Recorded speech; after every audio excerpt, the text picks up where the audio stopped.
कौन है भगवान श्री राम के असली वंशज और क्या वो आज भी जिंदा है? क्या आप जानते हैं भगवान श्री राम के देह त्यागने के बाद लव कुश ने अयोध्या का क्या हाल किया और कैसे हनुमान जी ने सूर्यवंशियों के वंश को आगे बढ़ाने में लव और कुश की मदद की? शायद आप नहीं जानते होंगे कि सदियों बाद भी भगवान राम तो नहीं, लेकिन उनके वंशज आज हमारे बीच जिंदा है। लेकिन वो कहाँ पर है और किस हालत में है, चलिए जानते हैं आज के इस वीडियो में। मगर इससे पहले अगर आप प्रभु श्री राम के सच्चे भक्त हैं तो कमेंट में जय श्री राम जरूर लिखें। दरअसल रामायण के अनुसार यह बात तो जग जाहिर है कि प्रभु श्री राम को अपनी सौतेली माँ कैकई के वचन के कारण 14 वर्षों का वनवास काटना पड़ा था। आप यह भी जानते होंगे कि इन 14 वर्षों में प्रभु श्री राम ने रावण का वध भी किया और अयोध्या लौटकर राजा बने। लेकिन इसके बाद क्या हुआ, कुछ शायद ही आपको पता होगा। दरअसल दोस्तों, राम जी के बाद उनके पुत्र लव और कुश ने इस वंश को आगे बढ़ाया था। प्रभु श्री राम ने परलोकवासी होने से पहले पुत्र कुश को दक्षिण कौशल, कुशावती और अयोध्या राज्य सौंपा। तो वही लव के हिस्से में पंजाब आया, जिसकी राजधानी लाहौर कहलाई। कहा जाता है कि राजा लव से राघव राजपूत का जन्म हुआ, जिनसे बड़गोजर, जायस और सिकरवारों का वंश चला। वहीं सिसोदिया राजपूत को इसकी दूसरी शाखा माना जाता है, जिनमें बैसलर गहलोत वंश के राजा हुए और उन्होंने युगों युगों तक अपने पूर्वज लव का कीर्तिमान बढ़ाया।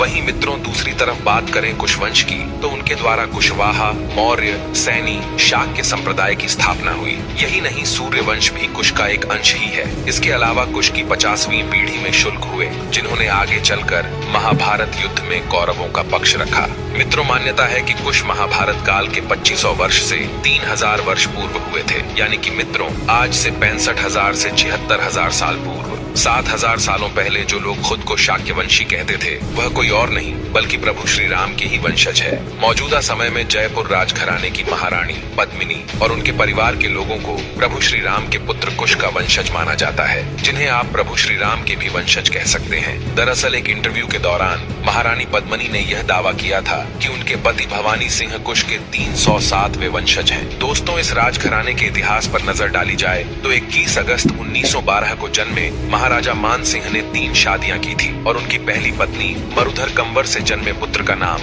भवानी सिंह था। भवानी सिंह का विवाह राजकुमारी पद्मिनी से हुआ था। यह राजघराना अरबों खरबों की संपत्ति का मालिक है, लेकिन महाराजा भवानी सिंह और उनकी पत्नी पद्मिनी का कोई बेटा न होने के कारण दोनों ने अपनी बेटी दिया के बेटों को गोद ले लिया था। दिया के बड़े बेटे का नाम पद्मनाभ सिंह है और छोटे बेटे का नाम लक्ष्य राज सिंह है, जो इस राजघराने के वारिस है। ऐसे में अयोध्या में राम मंदिर को लेकर जब अदालत में सुनवाई चली थी, तब जयपुर राजघराने के पूर्व महाराजा भवानी सिंह की बेटी दिया कुमारी ने सार्वजनिक तौर पर कुछ ऐसे सबूत पेश किए जिससे यह जग जाहिर हो गया कि राज परिवार भगवान राम के बड़े बेटे कुश की वंशबली में आते हैं। पूर्व राजकुमारी और राजस्थान के राजसमंद से मौजूदा सांसद दिया कुमारी ने इसको लेकर कई सबूत पेश किए। उन्होंने कोर्ट में एक पत्रावली दिखाई जिसमें भगवान राम के सभी वंशजों का नाम क्रम वर्ग दर्ज था।